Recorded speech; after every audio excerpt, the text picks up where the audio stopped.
Assalamualaikum warahmatullahi wabarakatuh.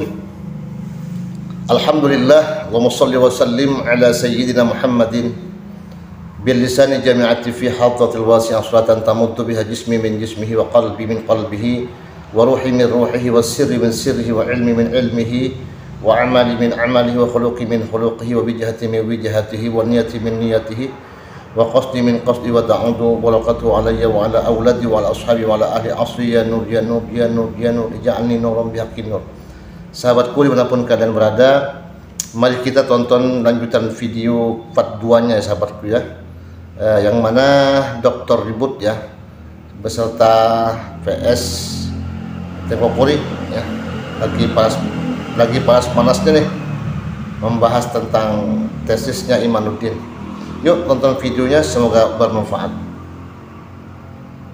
Sehingga dalam penelitian saya menemukan bahwa Ali bin Syarafsyah itu bukanlah ulama yang ada di abad ke-5-6 Hijri, tetapi dia adalah ulama yang ada di abad ke-7-8 Hijri.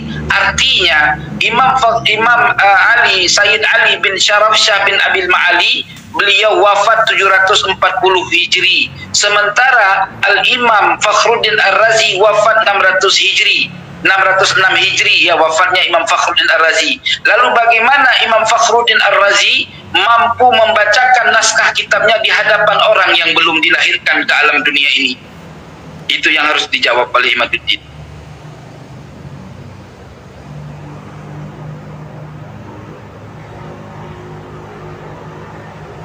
Bisa disimpulkan bahwa Anda itu mempermasalahkan kesimpulan dari kitab Syajarah Al-Mubarakah ini.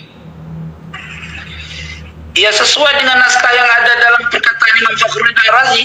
Bagaimana Imam Fakhruddin Ar-Razi mengatakan saya membacakan kitab saya ini di hadapan orang yang belum lahir. Ini mustahil diterima oleh akal siapapun yang berpikir. Maka oleh sebab ini jelas bahwa orang-orang yang mencantol sebuah nama untuk sebuah kitab, mesti yang namanya orang-orang yang berbuat sesuatu penyelewengan dalam naskah, mesti akan terjadi kelupaan dan kekeliruan dalam pembuatannya. Sehingga Imam Fakhruddin Ar-Razi sama sekali tidak pernah menulis kitab yang berjudul Asy-Syajaratul Mubarakah. Oke, baik. Katakanlah, iya betul.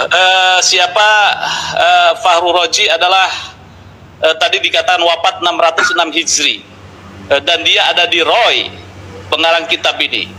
Artinya, ketika dengan Ahmad bin Isa itu katakan kakek lah ya, kakek. Nah, bukannya itu masih dekat ketika seseorang mengkonfirmasi tentang sosok yang hidup di abad di tahun ke 500 Hijriah atau 400 Hijriah, kan masih dekat. Katakan panca kakinya adalah kaki, dan itu sama-sama hidup di Roy. Baik, kalaupun kita menganggap kitab Asy-Syajarah Al-Mubarakah itu kitab asli karangan Imam Fakhruddin Ar-Razi, maka kita harus mempertanyakan Rai itu di mana? Di Iran kah, apa di Basrah atau di Irak?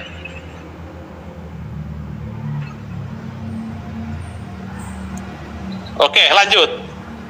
Baik ya. Artinya Rai itu bukan Basrah dan bukan Irak.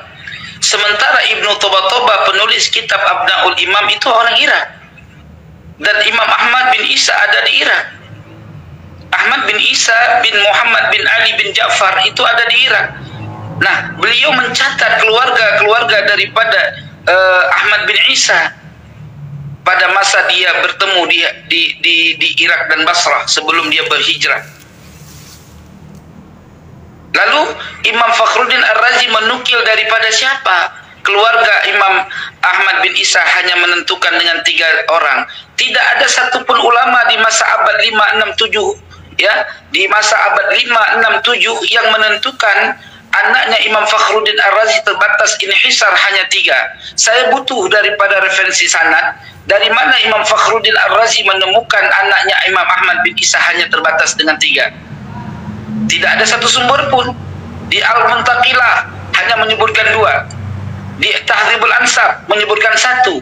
Di di kitab Majdi menyebutkan satu, di kitab Al-Fakhri menyebutkan satu, di kitab Al-Asili hanya menyebutkan satu. Lalu dari mana referensi Imam Fakhruddin Ar-Razi yang menyebutkan 3? Ini perlu diketahui, tidak asal-asalan gitu loh. Jadi kalau Imam Fakhruddin pun kita anggap menulis kitab Asy-Syajarah Al-Mubarakah, tentu kenapa berbeda dengan Abnaul Imam yang lebih tua? Artinya kitab Asy-Syajarah Al-Mubarakah tentu bukan dituliskan di abad 5 dan 6 Hijri, melainkan kitab yang dituliskan di abad 8 dan 9 Hijri. Oke, Tengku. Jadi menurut Tengku, kitab andalan Kiai Imad Asy-Syajarah Al-Mubarakah karya Fahru Razi yang wafat tahun 606 Hijriah itu bermasalah karena tidak jelas mengambil referensi dari mana bahwa Ahmad bin Isa anaknya hanya 3, yaitu Muhammad, Ali, dan Husain. Tidak ada itu, Ben. Itu begitu ya, kesimpulan Anda? Iya, tapi saya tambahkan bukan itu saja. Penulis Asy-Syajarah Al-Mubarakah di dalam mukadimah tahqiq, mukadimah tasnif, dia mengatakan bahwa Imam Fakhruddin Az-Razi sendiri membacakan kitab Asy-Syajarah Al-Mubarakah langsung di hadapan Ali bin Syarafsyah, di mana Ali bin Syarafsyah tidak hidup sejaman. Di masa abad 606 Hijri, Imam Ali bin Syarafsyah belum lahir. Bagaimana Imam Fakhruddin Ar-Razi membacakan sebuah naskah kitabnya di hadapan orang yang belum lahir? Ini adalah petanda bahwa kitab itu bukan ditulis oleh Imam Fakhruddin Ar-Razi, melainkan dituliskan oleh orang-orang yang ada di abad 8 sampai 9 Hijri. Saya curiga kitab ini ditulis oleh Ali bin Syarafsyah dan disalin ulang oleh Wahid bin Syamsuddin. Dan Wahid bin Syamsuddin pun biografi Wahid bin Syamsuddin pun tidak diketahui oleh banyak ulama-ulama ahli nasabah. Oke, ini sudah setengah jam saya berinteraksi dengan Said Qori. Ini menarik jika nanti kita gelar pandangan Said Qori versus Kiai Imad. Pertama tentang kitab Abnaul Imam, kemudian dengan kitab Asy-Syajarah Mubarakah. Ini akan menarik nanti perbincangannya. Baik, saya coba ke Dr. Ribut Nurhuda, intelektual muda NU yang sekarang berada di Sudan. Menjelang buka tentunya ya di Sudan. Dr. Ribut, bagaimana Anda melihat pemikiran, kita coba ya membedah pemikiran dan riset lah.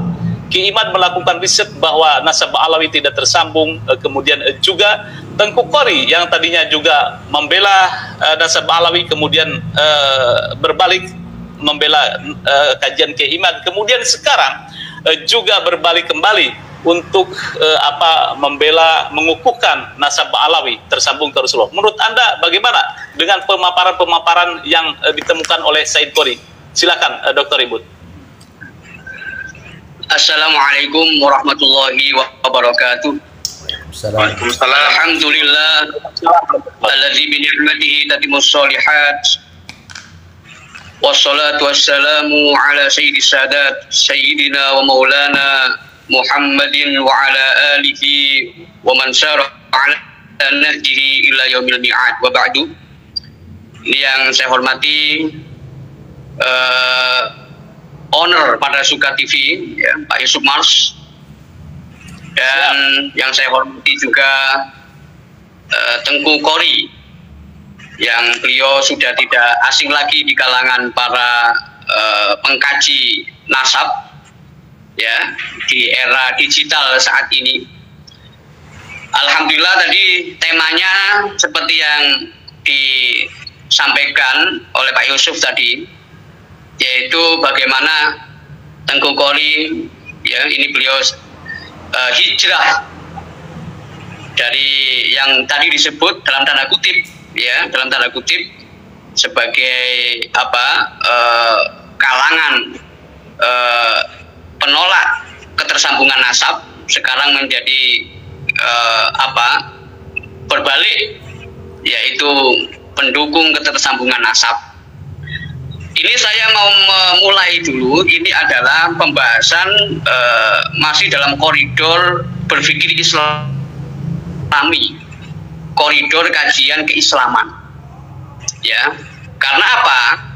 Karena persoalan nasab ini urusannya dengan baginda Rasulullah Muhammad Shallallahu Alaihi Wasallam.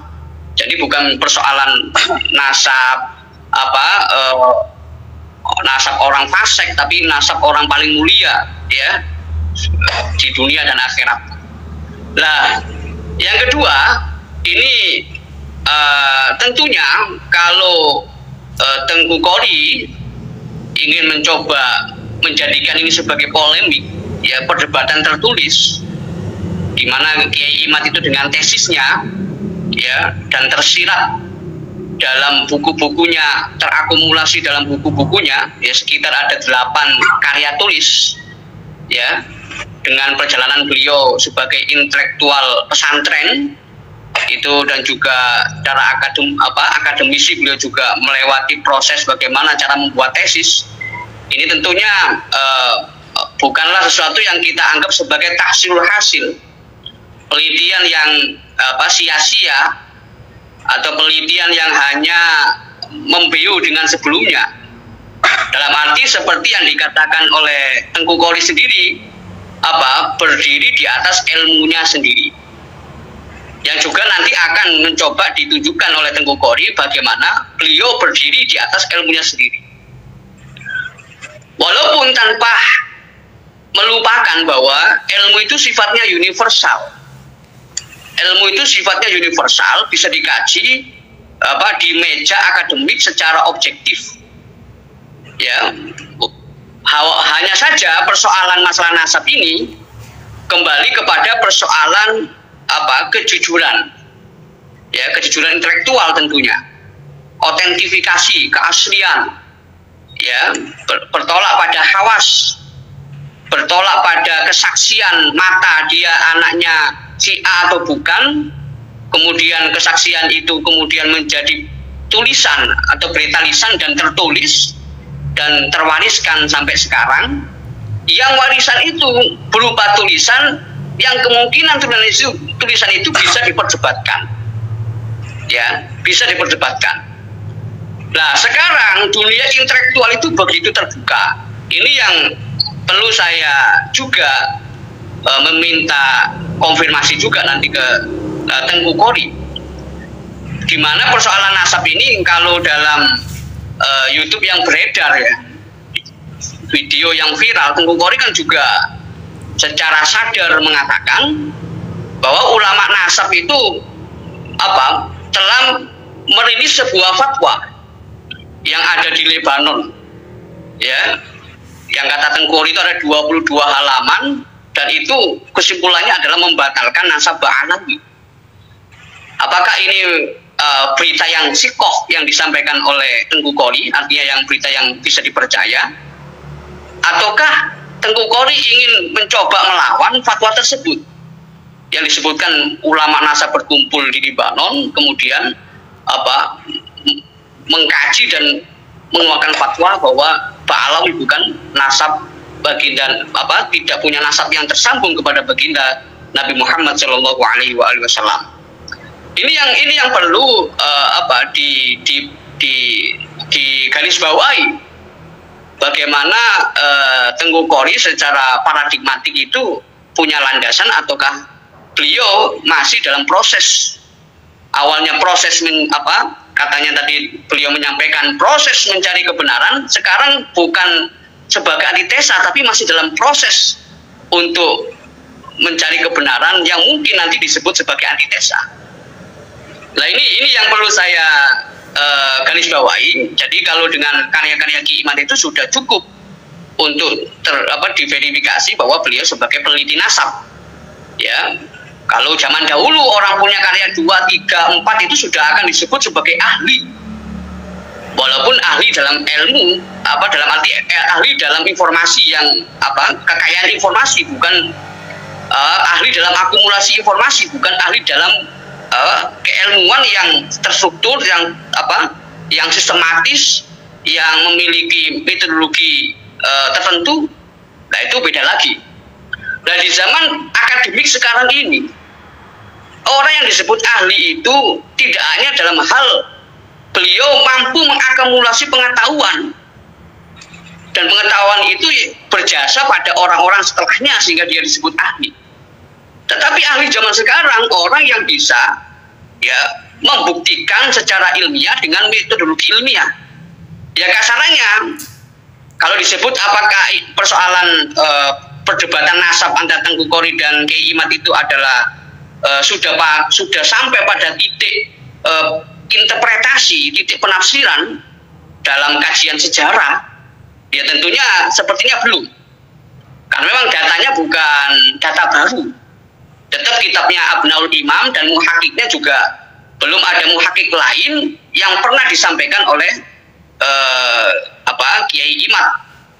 Ya, misalnya kitab Abnaul Imam yang ditahqiq oleh oleh 3 muhakik itu, yang kemudian di situ mukadimahnya beliau muhakik itu mengaku bahwa buku yang sudah rilis hasil tahqiq tersebut tidak pure, tidak murni sebagai tulisan Ibnu Toba, tetapi sudah ada tambahan. Nah ini kan yang kemudian disebut distorsi, apalagi kalau tambahannya tidak terukur, dan juga mungkin juga ada pengurangan. Dan mungkin juga ada perubahan. Kenapa? Karena tidak dimaksudkan untuk menjaga keaslian buku tersebut.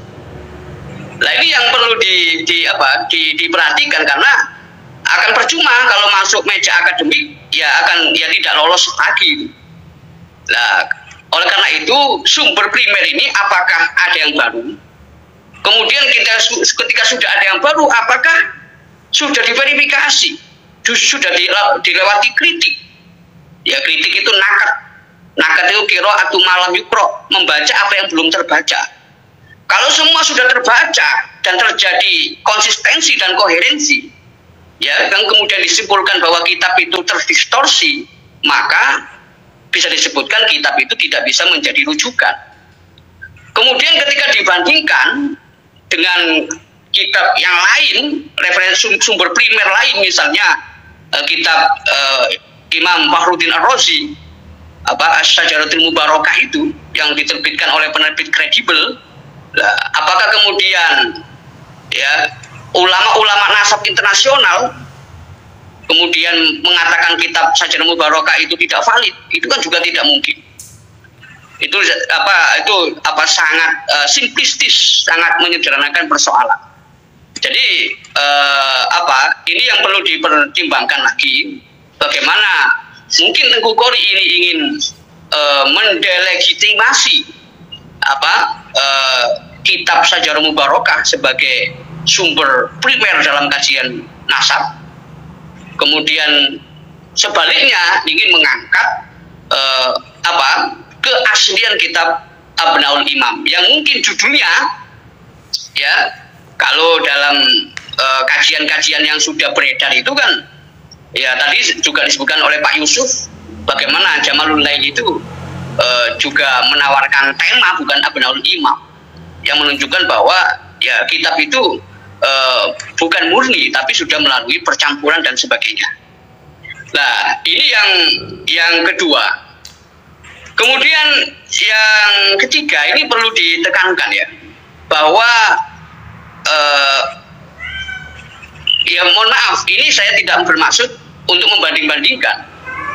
Misalnya dulu perdebatan misalnya Al-Imam Hujjatul Islam Muhammad bin Muhammad Abu Hamid Al-Ghazali itu, yang beliau mengkritik para filosof, itu Ibnu Rushd itu membuat tulisan yang kemudian jadi polemik. Apa itu kitabnya? Tahafutil Falasifah. Dan ini yang akan juga dilakukan oleh Tengku Qori. Ya akan mau menulis. Persoalannya apakah nanti tulisan beliau ini akan bertahan dalam sekian lama diskursus ataukah bertahan sebentar saja.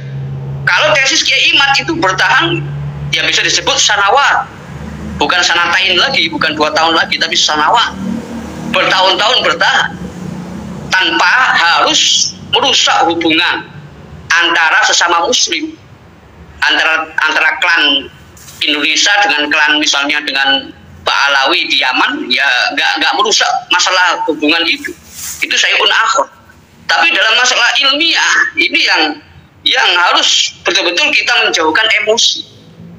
Nah, makanya kalau kita membaca kitab, minimal kan yang harus diketahui seorang peneliti adalah yang pertama, ini dalam kitab Naqdul Rijal ya. Ya, rijalnya sudah nggak ada, termasuk Naqdul Ma'allafahum, mengkritik apa yang beliau tulis. Yaitu bagaimana membaca ghordul bahis wa manhaju, ghordul mu'allif wa manhaju. Bagaimana membaca tujuan penulis dan juga manhaj yang digunakan oleh penulis. Nah, ini makanya ketika penulis-penulis dulu jarang yang menyampaikan tujuan secara soreh, sehingga butuh penelitian, dan itu diteliti oleh pentahkiknya. Dan pentahkiknya dengan keterbatasan informasi di zaman dulu, di zaman ketika orang itu mencari riwayat, mencari informasi, itu harus pindah satu negara ke negara lain. Nah, demikianlah sahabatku ya, diskusi ilmiah ya tentang nasab Alawi, Dr.